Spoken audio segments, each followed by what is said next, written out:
Merong mga bagay sa mundo na hindi natin kontrol at hindi natin alam kung ano ang pwedeng mangyari susunod pang araw. At ito ang nangyari sa aking mga isda. At hindi ko naman to ginusto at hindi ko inaasahan. Itong update natin dito sa ating aquarium, ito sa ating 50 gallons, ito po sila.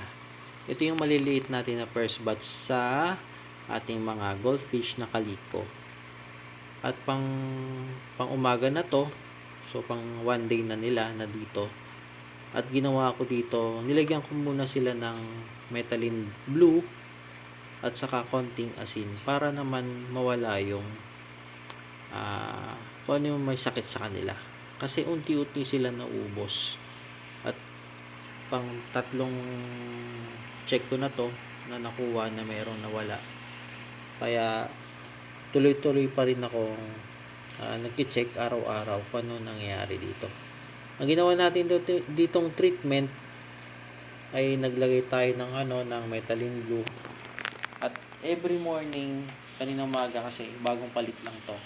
Nagpalit lang tayo ng ating tubig para bago ulit kasi may nawala na naman kahapon eh. Tapos pagdating ng umaga, mayroon ulit.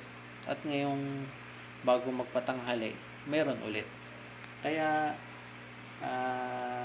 titingnan natin kung sino-sino pa ang pwedeng ang gumanda at sino ang mawawala.